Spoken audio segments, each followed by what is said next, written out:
नमस्कार, स्वागत है आपका न्यूज़ 18 के डिजिटल प्लेटफॉर्म पर। मैं हूं आपके साथ ईशा खान। ज़रा सोचिए, एक औरत जिसने अभी ज़िंदगी को सही मायनों में जीना ही शुरू किया था, अपने छोटे से बेटे के लिए सपने देख रही थी, घर संभाल रही थी और परिवार की उम्मीदों को पूरा करने की कोशिश कर रही थी। वो अचानक चंद सेकंड्स में आग की लपटों में कैसे झुलस गई। उसकी चीखें दीवारों से टकराती रहीं, पर जिसने बचाना था उसी ने उसे मौत की आग में धकेल दिया।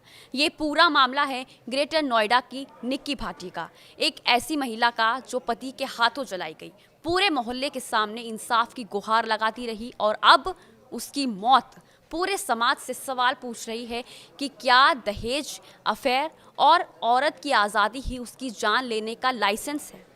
21 अगस्त 2025 के दिन निक्की अपने घर में थी। पति विपिन भाटी का गुस्सा उस दिन चरम पर था।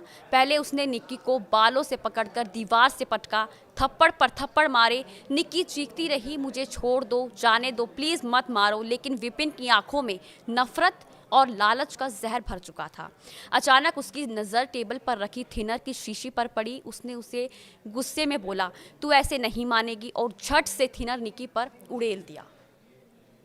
फिर जेब से लाइटर निकाला और एक चिंगारी। बस अगले ही पल घर की दूसरी मंजिल पर निक्की का पूरा शरीर आग की लपटों में था। उस वक्त उसी घर की दूसरी मंजिल पर निक्की की बड़ी बहन कंचन मौजूद थी। वो ड्रिप लगी हालत में कमरे में आराम कर रही थी। तभी बाहर से निक्की की दर्दनाक चीखें सुनाई थी। कंचन बाहर आई तो उसके सामने नज़ारा दिल दहला देने वाला था। उसकी छोटी बहन आग की लपटों में बुरी तरह से जल रही थी, सीढ़ियों से लड़खड़ाती नीचे उतरने की कोशिश कर रही थी। कंचन ने पानी डाला, लेकिन आग इतनी भयंकर थी कि बुझी ही नहीं। घबराकर उसने फ़ोन निकाला और पूरा वाकया रिकॉर्ड किया। कंचन का ये कहना है कि मैंने वीडियो इसलिए बनाया क्योंकि मुझे पता था बाद में कोई यकीन नहीं करेगा। वहीं आपको बता दें, घटना के बाद निक्की को फोर्टिस और फिर सफदरजंग हॉस्पिटल ले जाया गया, लेकिन डॉक्टर उसे बचा नहीं पाए।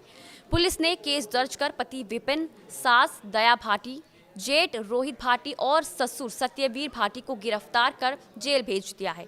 वहीं निक्की के पिता सत्यवीर सिंह ने बताया कि मैंने दोनों बेटियों की शादी एक ही परिवार में की।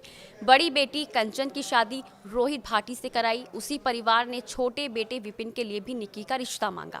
मुझे लगा दोनों बहनें एक ही घर में रहेंगी, खुश रहेंगी, लेकिन सोचा भी नहीं था कि ये रिश्ता मेरी बेटी की जान ले लेगा। सत्यवीर सिंह का आरोप है कि शादी में स्कॉर्पियो, बुलेट और 35 लाख रुपए की मांग हुई थी। हाल ही में उन्होंने एक मर्सिडीज खरीदी थी जिस पर विपिन की नज़र थी।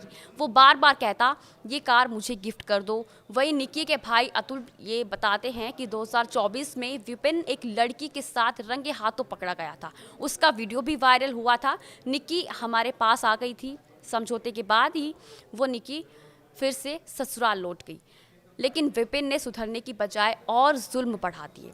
अब पुलिस इस केस में 10 बड़े सवालों की जांच कर रही है कि आग के वक्त मौके पर कौन कौन था। कंचन ने वीडियो बनाया, लेकिन पुलिस को फ़ोन क्यों नहीं किया। वहीं क्या हत्या के दहेज के लिए हुई या फिर पति के अफेयर और सोशल मीडिया की वजह से। इंस्टाग्राम रील्स बनाने पर विवाद कितना गंभीर था। साथ ही निक्की और कंचन दोनों ही क्यों लगातार प्रताड़ित की जा रही थी। जब पहले से हिंसा हो रही थी तो पुलिस को शिकायत क्यों नहीं की गई। वायरल वीडियो पुराना है तो आखिर अब दोबारा पोस्ट क्यों किया गया। परिवार ने निक्की को बचाने के लिए क्या कदम उठाए हैं, बच्चे के बयान का क्या महत्व है, और सबसे अहम सवाल इस पूरे मामले में कि कंचन की भूमिका क्या है। वही निक्की का 5 साल का बेटा इस पूरी घटना का गवाह है। वो बार बार रोते हुए कहता है, पापा पहले मम्मी को पीट रहे थे, फिर कुछ छिड़का और आग लगा दी। ये मासूम गवाही पूरे समाज को झकझोर देती है। विपिन, निक्की और कंचन दोनों बहनों की इंस्टाग्राम रील्स से नाराज था। वो कहता था कि घर की बहू रील्स बनाकर नाचेंगी, ये बर्दाश्त नहीं। निक्की का ब्यूटी पार्लर भी उसकी आंखों की किरकिरी बना हुआ था। यानी दहेज के लालच के साथ साथ औरत की आज़ादी और आत्मनिर्भरता भी इस हत्या की वजह बनी। निक्की की मौत के बाद रूपवास गांव और ग्रेटर नोएडा में लोग सड़क पर उतर आए हैं। लोगों की मांग है कि विपिन के घर पर बुलडोजर चलना चाहिए। वहीं परिवार को कड़ी सजा मिलनी चाहिए और निक्की के बच्चे की परवरिश का जिम्मा सरकार को लेना चाहिए। निक्की की मौत सिर्फ एक घरेलू हिंसा या दहेज का नहीं है, ये उस सोच की कहानी है जिसमें औरत अगर सोशल मीडिया पर एक्टिव है तो चरित्रहीन कह दिया जाता है, वो अगर खुद का बिजनेस करे तो घरेलू दुश्मन कहा जाता है, और दहेज ना मिले तो उसकी ज़िंदगी को बोझ समझकर जला दिया जाता है।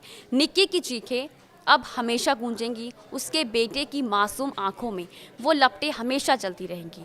ये सिर्फ निक्की की कहानी नहीं बल्कि हर उस लड़की की आवाज़ है जो चुपचाप सहती रहती है। इंसाफ तभी होगा जब समाज ये तय कर ले कि दहेज, हिंसा और मर्द की जिद से किसी और निक्की की जान नहीं जानी चाहिए।